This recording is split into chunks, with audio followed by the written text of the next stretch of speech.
거듭남의 진리라는 제목으로 말씀을 드립니다. 우리 한 가정에서 아기가 태어날 때 보면요, 얼마나 신기한지 모릅니다. 너무 놀랍죠. 그 작은 아기가 말이죠, 손가락 5개 다 있고 발가락 5개 엄마들이 다 세아려 봅니다. 얼마나 큰 경사인지 모릅니다. 살아있는 신비로운, 또 부모를 어떻게 그렇게 닮았는지, 어떨 때는 할머니 할아버지 닮다가 얼굴이 또 바뀌어서 엄마 아빠로 갔다가 본가로 갔다가 외가로 갔다가 왔다 갔다 하면서 골고루 말이죠, 사랑해달라고 작은 인간이 태어나서 너무 참 놀랍습니다. 그 아기가 하나 태어나면은 없던 집에서 큰 변화가 옵니다. 그 아기의 웃는 미소를 보고 온 가족이 행복감을 느끼죠. 또 아기가 배가 고프거나 또 불쾌해서 기저귀가 젖어서 울고, 그러면 밤이고 낮이고 이 부모와 양육자는 번거로운 수고를 감당하게 됩니다. 이 아기가 자라면서 걷는 거, 걷기 시작하는 거, 그 전에 뒤집는 것부터 해가지고요, 기고 말하고 말하기 시작하고, 그리고 뛰고 말이죠, 또 글을 배워서 읽고, 또 셈을 할 줄 알게, 또 하나하나가 얼마나 신기하고 놀라운 일인지 모릅니다. 우리 육신의 이 땅에서 태어난 생명만 해도 이렇게 참 신비롭고 또 경사스럽고 복스럽습니다. 그런데 오늘 본문 말씀에 영적인 생명, 하늘의 생명으로 태어나는 것에 대해서 말씀을 하고 있습니다. 이 땅에서 태어나는 이 생명도 가정의 큰 기쁨이 되지만, 영적으로 태어나는 생명, 하나님에 의해서, 성령에 의해서 태어나는 생명은 천국의 큰 기쁨이 됩니다. 할렐루야. 천국의 기쁨. 천국의 가족들이, 천군과 천사들이 하나님께서 그렇게 기뻐하시는 놀라운 축복스러운 일이 바로 영혼이 거듭나는 일입니다. 우리 오늘 그 본문에 보면은 니고데모라는 사람이 예수님 앞에 나와서 무슨 하늘 나라에 대해서, 천국에 대해서 좀 궁금했던 것 같아요. 예수님이 하나님께로부터 온 분이라는 확신이 있으니까요, 그 예수님이 소경의 눈을 보게 하시고 안전뱅이를 일으키시고 또 귀머거리 귀를 열어주시는 이런 놀라운 기적을 보면서 정말 하나님께로부터 오신 분이구나 믿었어요. 그리고 예수님 앞에 나와서 묻는데, 이 니고데모가 질문하는데 예수님께서는 그 천국이나 뭐 하늘나라에 대해서 이야기하기 전에 먼저 거듭나는 것에 대해서, 다시 태어나야 된다, 거듭나지 아니하면 하나님의 나라를 볼 수 없느니라, 이 말씀을 하셔서 어디에서부터 출발해야 되는지를 말씀해 주신 것입니다. 여러분, 참된 기독교는 어떤 기독교적인 가치를 내가 받아들인다, 기독교적인 어떤 인생관을 받아들인다, 기독교적인 어떤 세상을 보는 관점, 세계관을 받아들인다, 그것이 기독교의 출발이 아니라는 겁니다. 또 기독교에는 어떤 윤리가 있습니다. 하나님이 기뻐하시는 뜻은 이런 것이고, 이렇게 행하는 것이 선이고, 이렇게 하는 것은 악이다. 그런데 그 윤리만 가지고 기독교는 되지 않습니다. 기독교는 신앙의 훈련도 있는데요, 어떤 기도하는 것이라든지 하나님 말씀 묵상하든지 이런 것이 있어요. 또 실천하는 것도 있는데, 그런데 그런 것이 기독교의 시작과 기초는 아니라는 것입니다.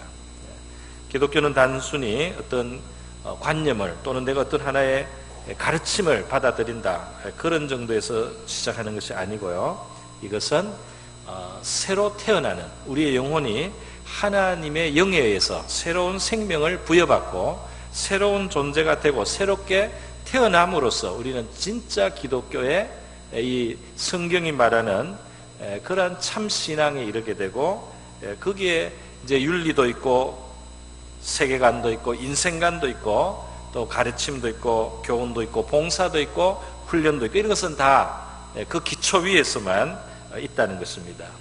사람이 일단 살아야지, 생명이 있어야지 옷도 의미가 있고 화장을 하는 것도 의미가 있고 목걸이, 귀걸이, 폐물을 하는 것도 의미가 있지 않습니까? 먼저 사람이 생명을 가지고 살아있어야지 말이죠.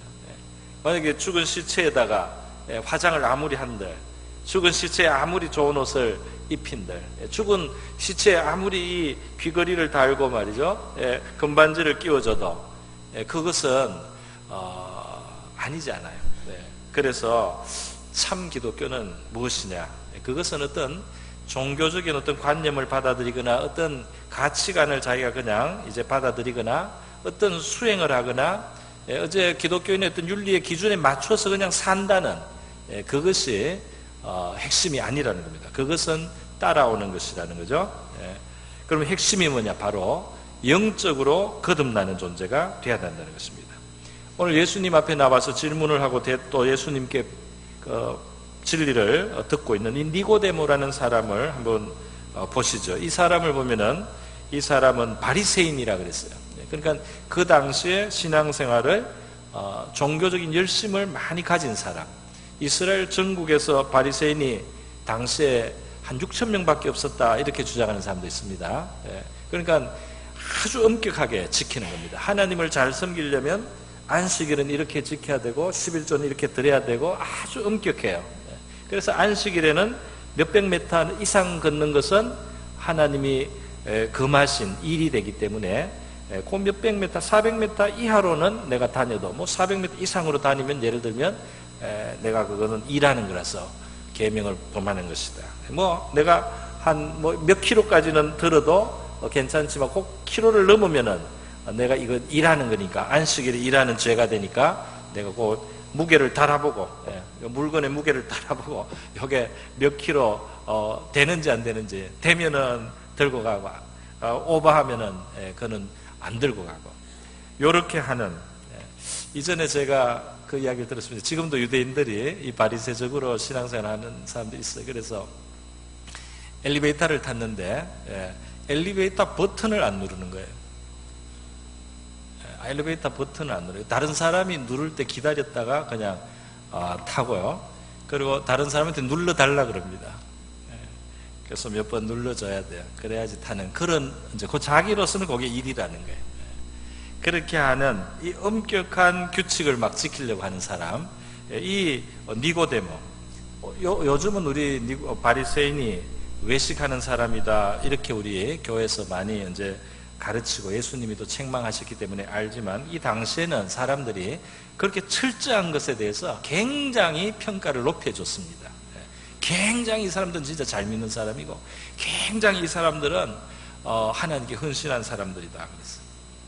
니고데모는 그런 열심이 있을 뿐 아니라 유대인의 지도자라 그랬어요. 이 지도자라는 말은 밑에 성경에 보면 그 번호가 있고 각주가 있지 않습니까? 산헤드린 공회원 이렇게 되어 있습니다.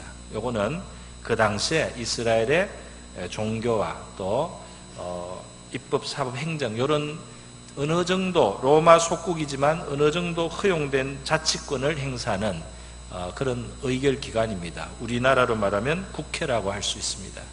이 산헤드린 공회원도 이 당시 한 71명 정도 있었다 이렇게 보는 사람들이 있습니다. 그러니까 그 전국에서 말이죠. 이스라엘 전국에서 니고데모는 종교적으로 사회적으로 또 뒤에 보면 예수님이 이스라엘의 선생으로서 이것을 모르느냐. 그러니까 아마 랍비 가르치는 사람인 것 같아요. 율법을 가르치는 사람인 것 같아요.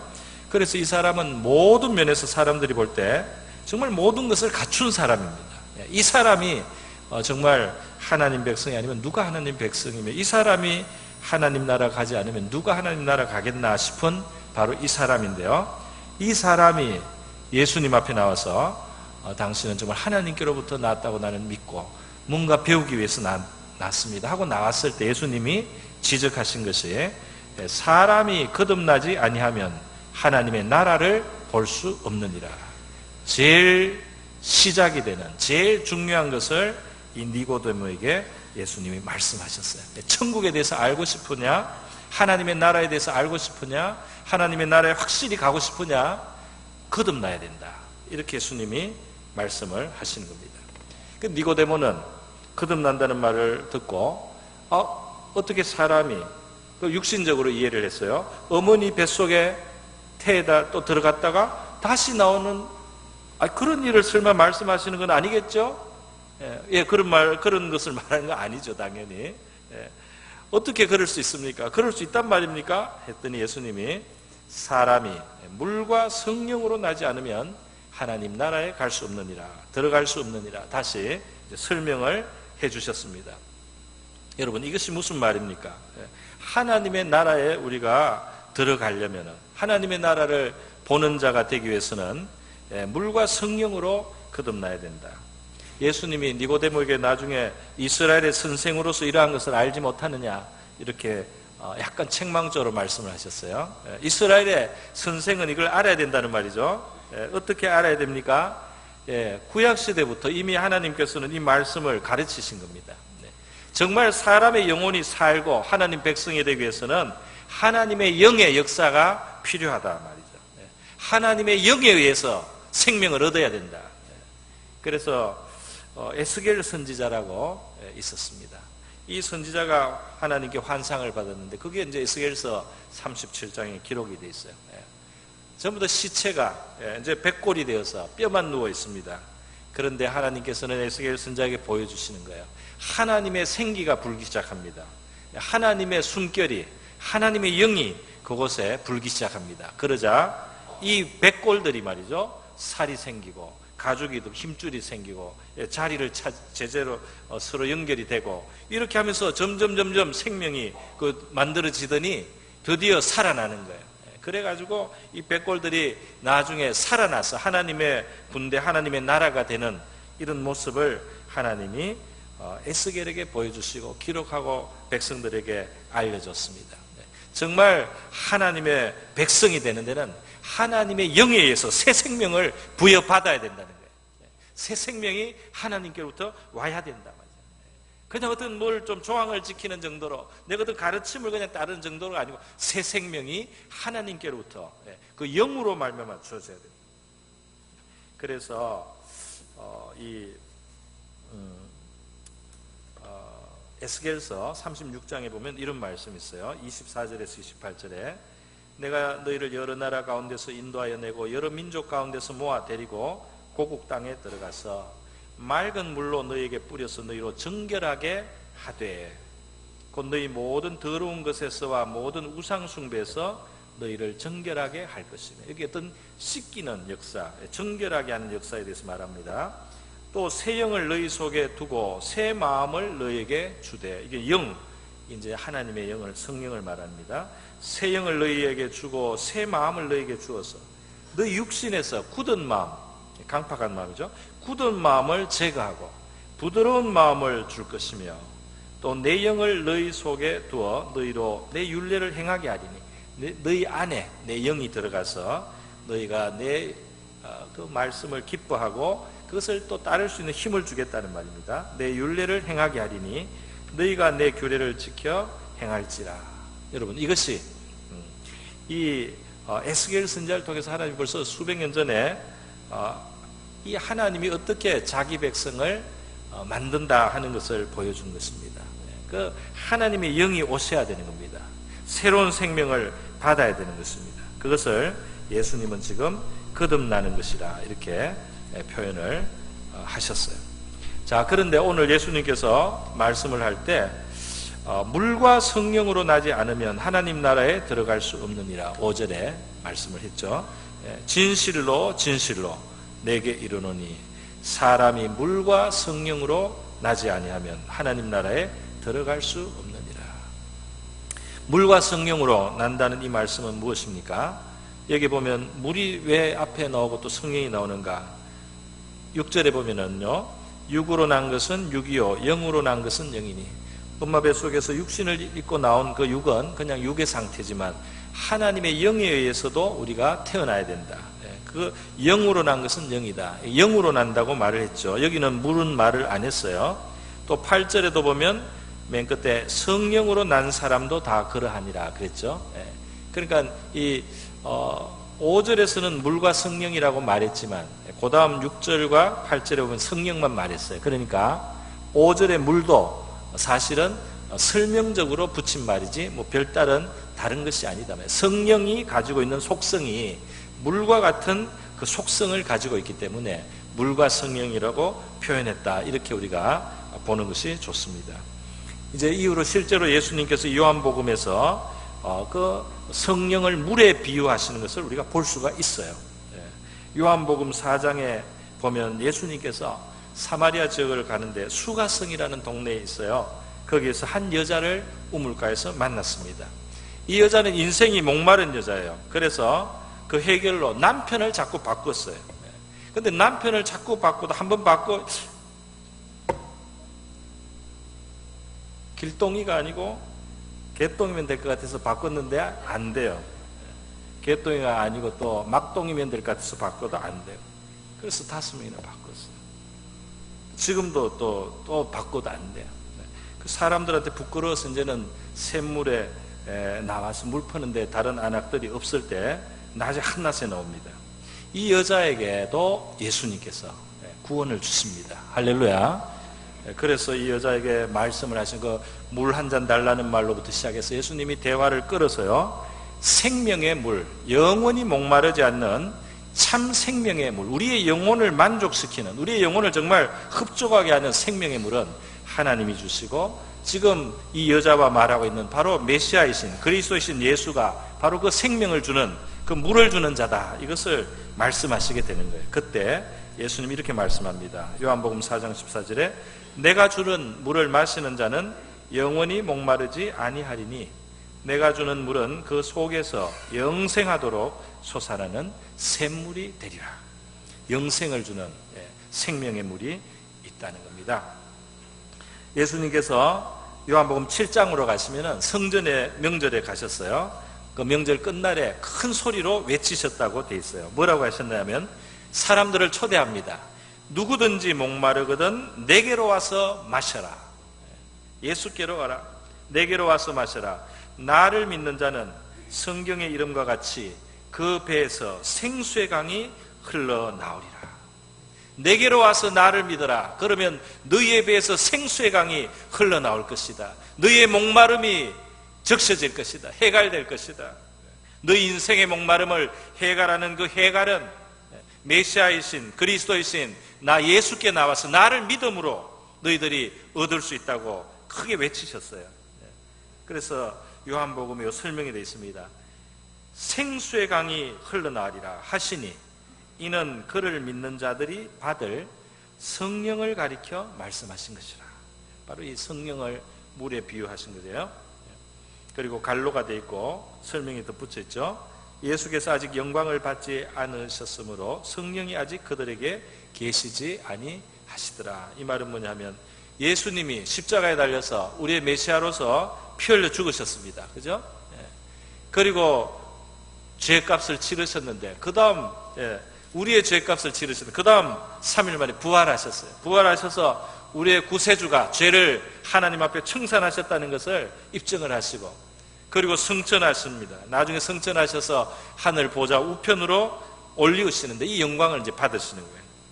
메시아가 되시고 영광을 받으시는 거예요. 이 영광을 받아서 올리우신 예수께서 성령을 보내주시게 된 거예요.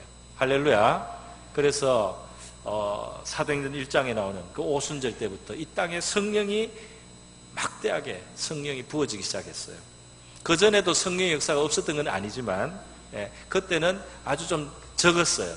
그런데 하나님이 메시아를 보내서 확실하게 그 희생의 제사를 치르고 인류의 죄의 문제가 확실하게 이제 과거 시점으로 완성이 된 다음에는 하나님이 하늘문을 활짝 여시고 성령을 많이 부어주셔서요, 이 생수의 역사가 이 땅에 나타나게 된 겁니다. 여러분, 이 생수의 강이 흘러서요 많은 사람의 영혼을 구원하고 그리고 나라와 민족을 살게 하고 인류 문명을 더 정진시키고 더 인간이 인간답게 살 수 있는 이 세상을 만들어 가는데 이 생수가 이 인류 역사 속에 흐르게 된 것입니다.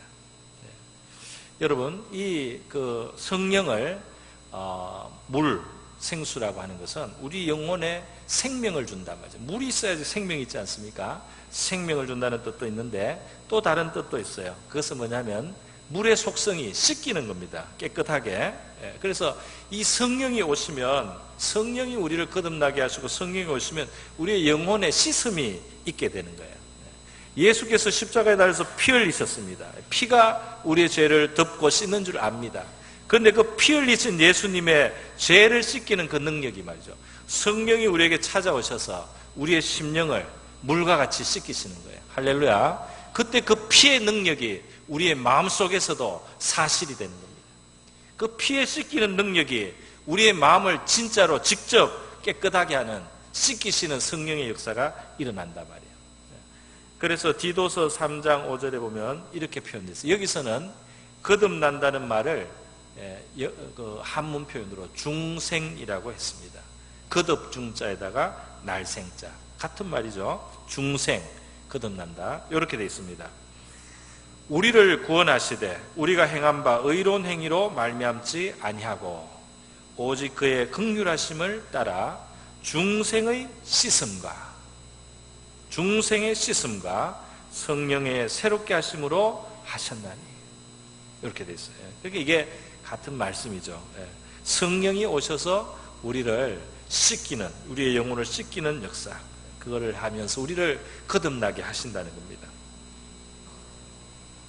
그래서 우리 거듭날 때, 거듭남을 우리가 경험하면서 사람들의 마음속에는 이 죄가 씻기우고 하나님 앞에 용서받은 확신, 또는 우리의 죄를 깨닫고 회개하기도 하고요. 그래서 이 씻기는 역사가 우리의 마음에 나타나게 돼요. 여러분, 성령이 우리의 영혼에 새 생명, 또 영혼의 참 만족을 주며 우리를 정결하게 할 수 있는 이 근거가 뭡니까? 이거는 그냥 성령 자체만의 일이 아니에요. 오늘 이 본문도 보면은 예수님이 성령으로 거듭나야 된다, 이 말씀을 하면서 물과 성령으로 거듭나야 된다, 이 말씀을 하는데, 이 본문에서 쭉 뒤로 계속 이어지는 말씀, 나중에 14절에 가면 예수님이 십자가를 말씀합니다.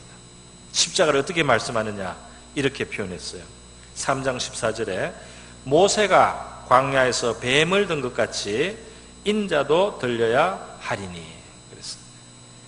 옛날 이스라엘 백성들이 광야를 가다가 그들이 원망불평하니까 불뱀들이 나타나서, 아주 독이 심한 뱀들이 나타나서 사람을 물어서 사람들이 그 독이 들어가 사람들이 다 죽어갑니다. 그때 하나님께서 모세에게 살길을 가르쳐 주셨어요. 구리로 뱀을 만들어라. 그리고 그 뱀을 벌한다는 의미로 장대에 달아라. 장대는 사용하는 옛날의 도구입니다. 그래서 그 장대 구리뱀을 달아라. 그래서 이 뱀이 저주받았다고 그렇게 표현하는 상징을 높이 들어라. 그리고 사람들이 그것을 쳐다보게 하라. 그러면 그것을 쳐다보면 된다. 사람들에게 그대로 모세가 구리뱀을 만들고 장대에 달아서 다니면서 이 뱀을 보시오. 여러분을 물었던 그 뱀이 저주를 받습니다.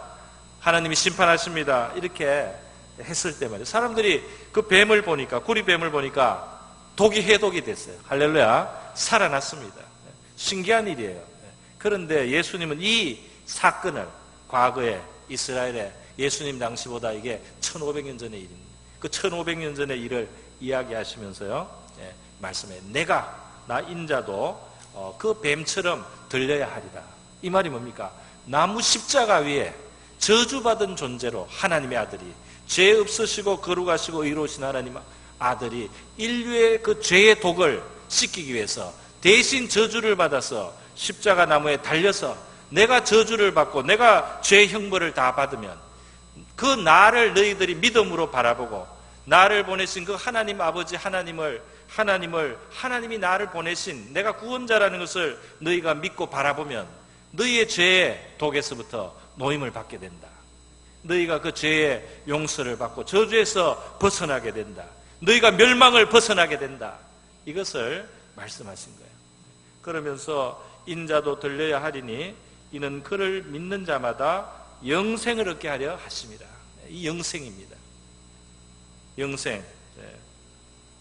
그래서요, 여러분, 예수님께서 이 십자가를 말씀했어요. 거듭나는 이야기를 하다가 물과 성령으로 거듭나야지 하늘나라 볼 수 있고 하늘나라에 들어갈 수 있다, 이렇게 말씀하시고 결국은 어디로 갑니까? 십자가에 달린 예수를 너희가 바라보고 그를 믿을 때 영생을 얻게 하겠다.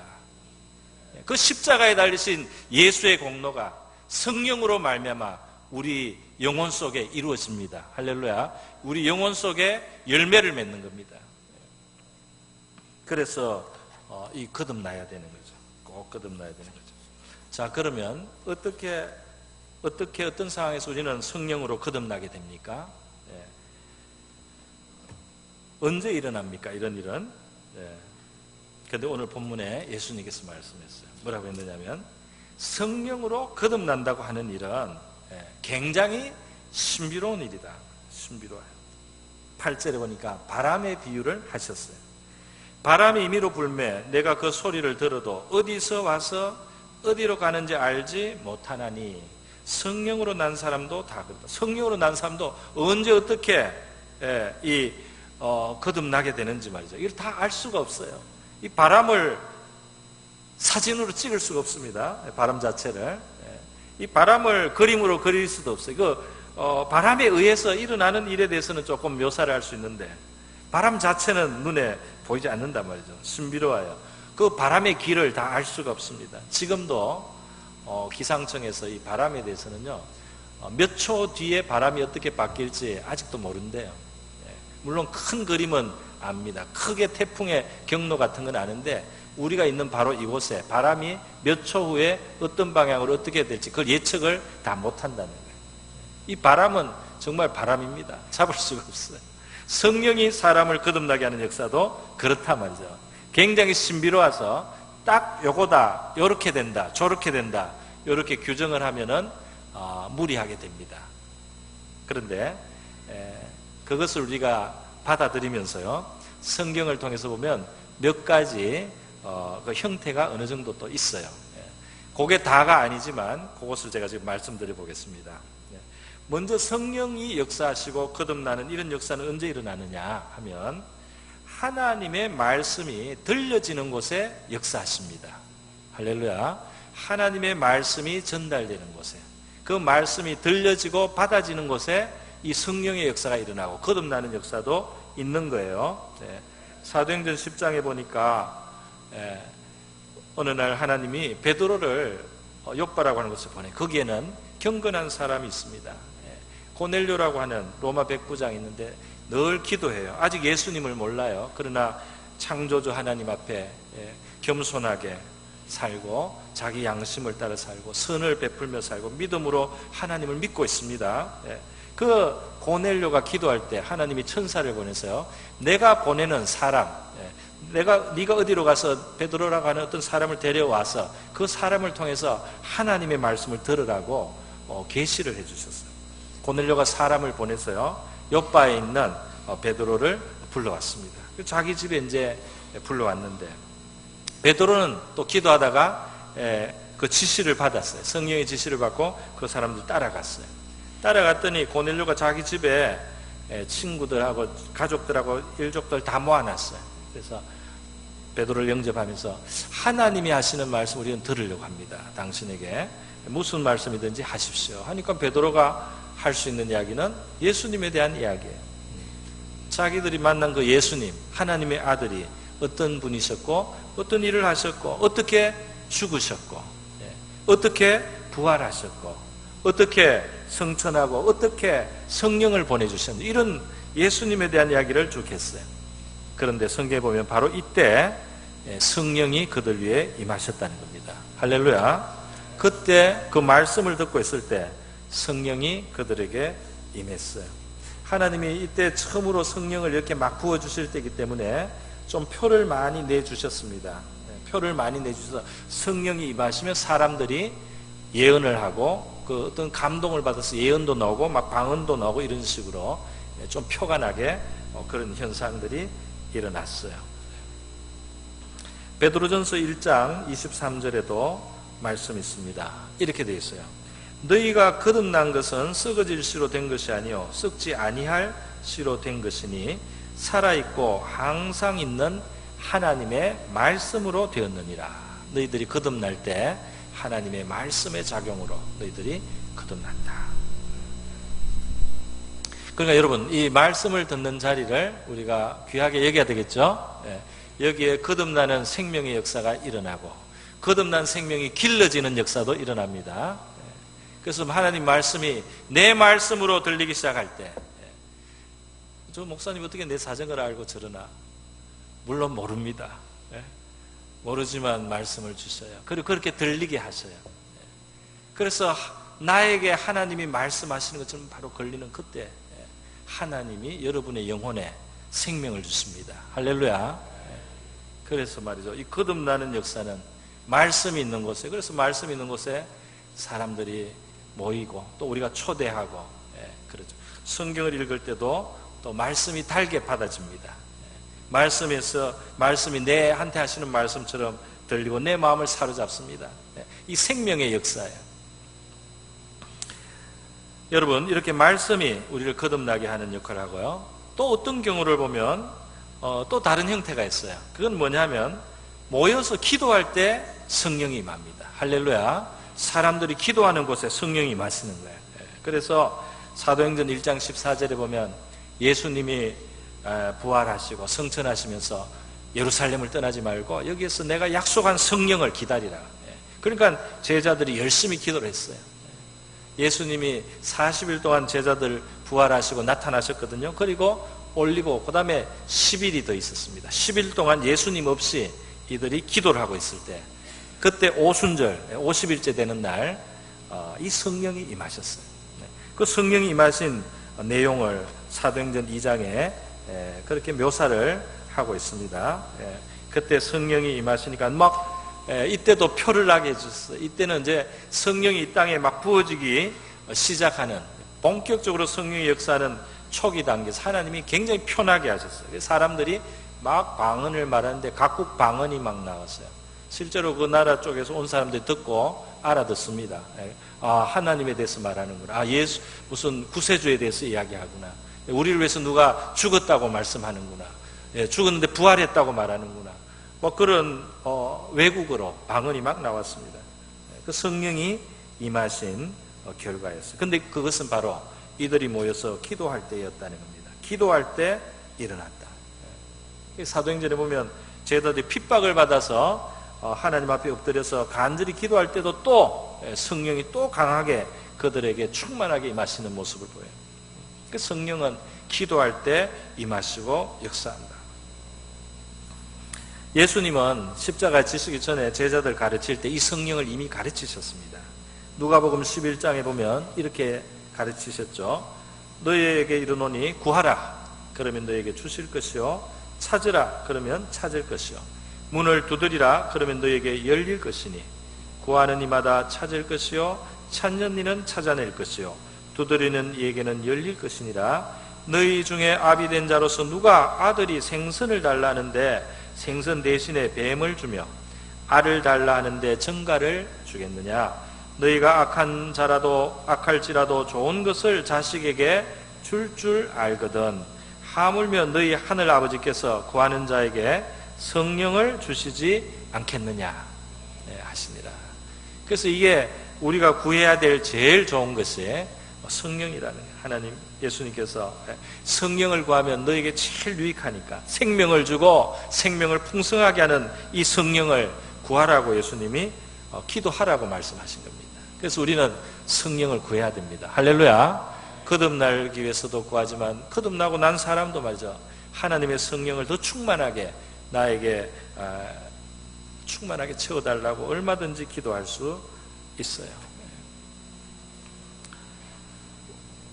제가 이전에도 말씀을 드린 것 같은데 제가 중학교 때부터 성경을 좀 읽기 시작했는데요. 성경이 참 어려워요. 무슨 말인지 모르겠는데 한 가지는 알겠어요. 예수님에 대해서 이야기하는데 내가 뭔지 모르는 성령에 대해서도 이야기를 하더라고요. 그리고 제가 볼 때 나는 성령이 뭔지 모르겠다 도대체. 그래서 제가 그때부터 성령을 달라고 계속 기도를 했어요. 올해는 못하고 한번 생각나면 기도하고 좀 있다가 또 기도하고 또 생각나면 성령을 달라고. 근데 진짜 몇 달 후에 주셨습니다. 할렐루야. 성령이 임하셔요. 완전히 제 마음속에 변화가 왔어요. 여러분, 말씀이 있는 곳에 성령이 임하실 때가 있고 또 어떨 때는 기도함으로 성령이 임하십니다. 또 어떨 때는 기도를 받을 때 성령이 임합니다. 기도를 받는 것도 있어요. 그게 사도행전 8장에 보면요, 빌립이라는 집사가 사마리아에 가서 전도를 했는데 많은 사람이 예수를 믿었습니다. 그런데 그냥 예수 믿는 것으로 끝내지 않고요, 베드로와 요한이 가서 그 사람들에게 안수하고 기도를 해주게 되었어요. 안수하고 기도를 해줄 때 성령을 받았다, 그렇게 되어 있어요. 그래서 안수하고 기도할 때, 하나님의 사역자들이 안수하고 기도할 때 성령이 임하는 역사도 있다. 그 옛날에 너무 이것을 또 너무 이렇게 쉽게 그렇게 받을 수 있는 방법이다 이렇게 생각하고 아무한테나 가서 안수해달라고 그래서 무조건 기도원에 가서 안수해달라고 했다가 누군지도 모르는 사람한테 안수받다가 잘못되는 경우가 있어요. 그렇게 하지는 마세요. 2017년 작년에 우리 신년 특별 새벽 기도 때 우리 여기 안수기도 했습니다. 안수기도 하는데 나중에 마치고 몇 달이 지나서 제가 들었어요. 이게 성령이 그때 임하셨어요. 여러 사람이 말을 하는 걸 제가 들었습니다. 그러니까 진짜 안수할, 저는 성령이 꼭 임하게 해달라고 기도는 안 했지만 그 안수하는데 성령님이 역사하셔서 말이죠. 그 마음속에 변화를 주시는 겁니다. 여러분, 그러니까 성경의 말씀들이 그대로 우리에게 일어나는 현실인 거예요. 현실이에요.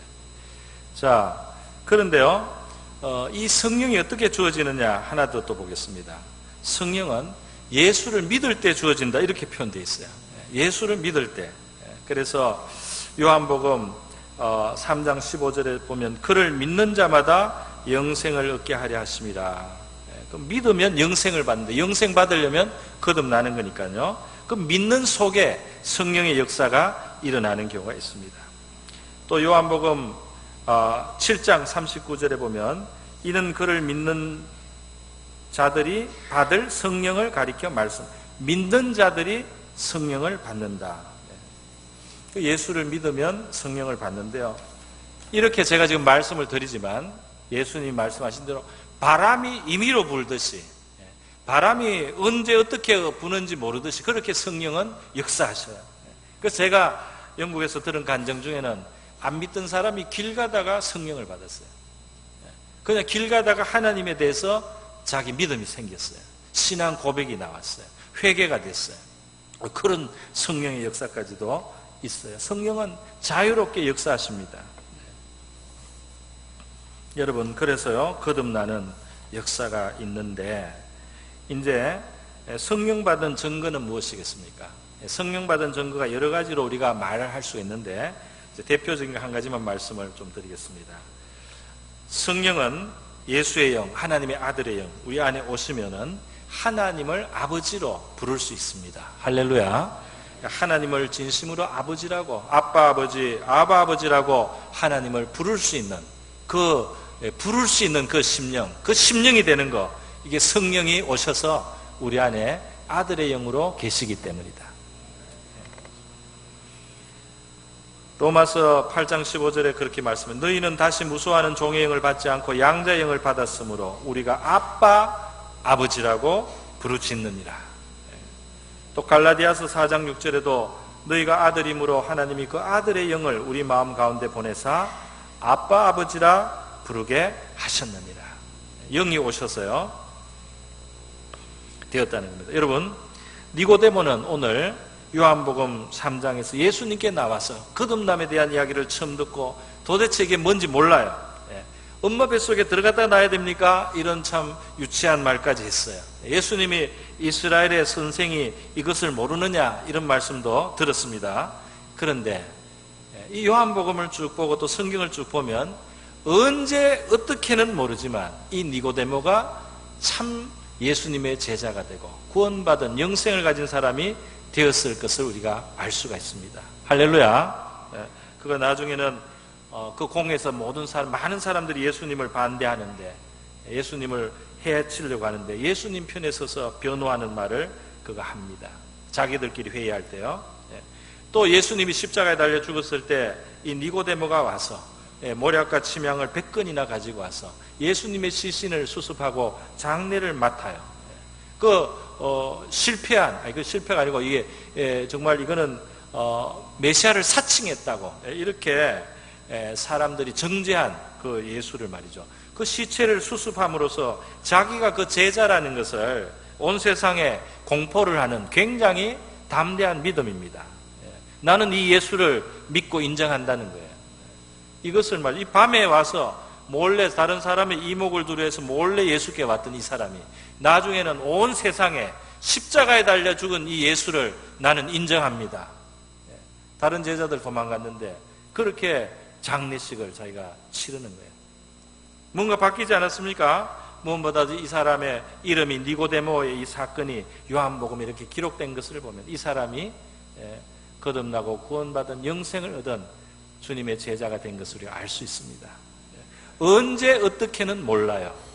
어느 시점에 그렇게 된지는 몰라요. 그러나 바뀌었습니다. 할렐루야. 그러니까 오늘 이 시간 제 이야기를 지금 들으면서 어떤 사람은 니고데모에 같이 이 무슨 소린가, 이게 도대체 무슨 말인가, 그럴지 몰라요. 그러나 여러분이 니고데모처럼 변화될 수 있는 줄 믿습니다. 여러분, 교회는 어떤 것입니까? 교회는요, 그냥 기독교라는 어떤 그걸 가지고 그냥 어떤 가르침만 주는 것이 아니고, 여기는 성령이 역사하셔서 영혼을 거듭나게 하는, 생명을 주는 생명의 산실인 줄로 믿습니다. 여기는 거듭나는 것이에요. 새로운 생명을 얻는 겁니다. 죄로 말미암아서 죽었던 영혼이 하나님의 성령이 와서 터치하시고 그 영혼 속에 들어가셔서 생기를 불어넣어서 살리는 것입니다. 창조하신 하나님이 생기를 불어서 사람을 살리셨지만 흙으로 지은 사람에게 하나님의 생기 숨결이 들어가서 사람이 생명으로 살아났어요. 그러나 죄를 범하고 하나님을 떠나고 생명의 근원을 떠난 인생은 영적으로 죽어서 하나님께 대해서 감각이 없는 자가 되고 영적으로 무지한 자가 되고 악이 그 안에 심겨져 있는 존재가 되어 영으로 죽은 자가 되었습니다. 그런데 하나님의 아들이 와서 피를 쏟고 말이죠. 그리고 그 영을 보내주시면서 우리에게 다시 생명을 주시는 겁니다. 다시 영혼을 살아나게 하는 거예요. 하나님에 대해서 살아나는 영이 되게 하는 겁니다. 예수님이 부활하신 다음에 제자들 보인 자리에서 말이죠, 이 숨을 쉬어요. 후 하고 숨을 내셨다 그래요. 요한복음 20장 22절입니다. 숨을 내쉬면서 말씀하셨어요. 성령을 받으라. 사람을 처음에 흙덩이에서 살리신 하나님이 그 코에 생기를 불어넣으셨던 그 하나님이 하신 일인데 말이죠. 부활하신 예수님이 자기의 숨을 내쉬면서 성령을 받으라. 오늘 우리가 성령을 처음 받거나 아니면 성령의 은혜를 새롭게 경험할 때 예수께로부터 나오는 생기인 줄로 믿습니다.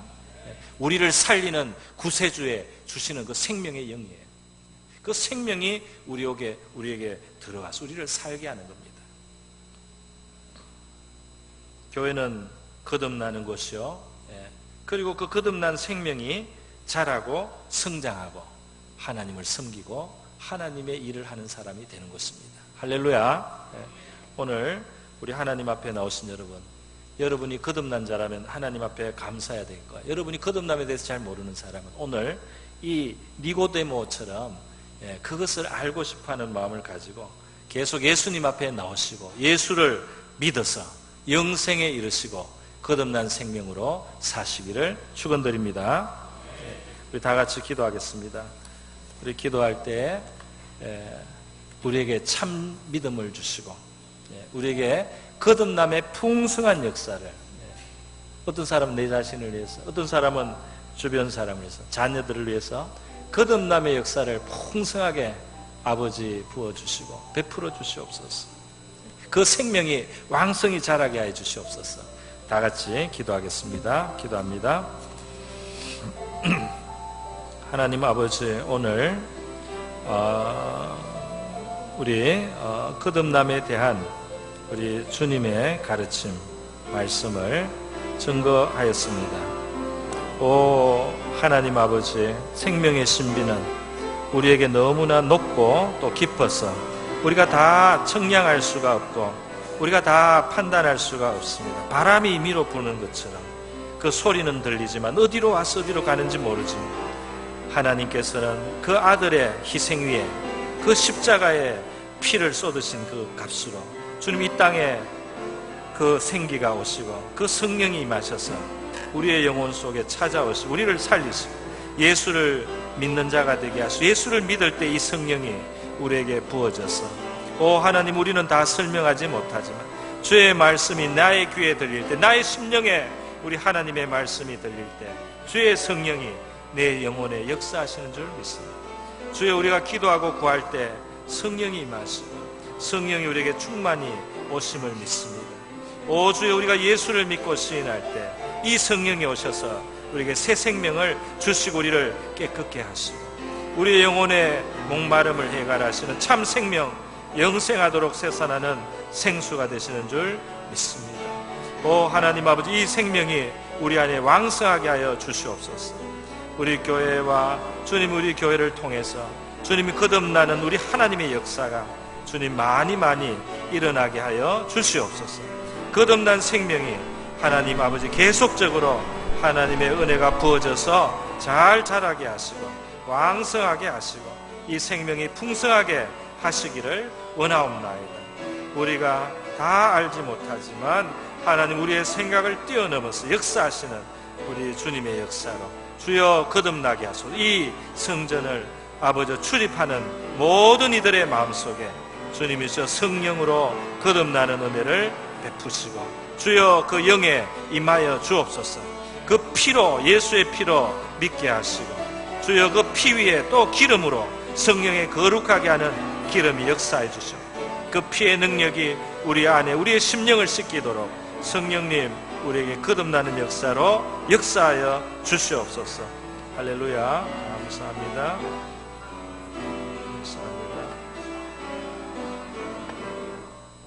고마우신 하나님 아버지, 감사합니다. 우리 죄로 말미암아 죽은 우리의 영혼을 살리시는 이 성령의 놀라운 역사, 이 성령으로 말미암아 거듭나는 역사가 있게 하시기 위하여 하나님의 아들이 나무에 달려서 저주받으신 바 되었습니다. 우리가 예수를 믿으며 예수님 앞에 나왔습니다. 예수님의 말씀을 듣습니다. 겸손히 은혜를 구하고 성령을 구하오니 우리 속에 오셔서 거듭남의 풍성한 역사로 역사하여 주시고 거듭난 생명이 왕성히 성장하여서 하나님 자녀의 아름다운 모습으로 자라가며 살아가게 하여 주시고 영광을 돌리게 하여 주시옵소서. 고마우신 예수님의 귀하신 이름으로 기도드립니다.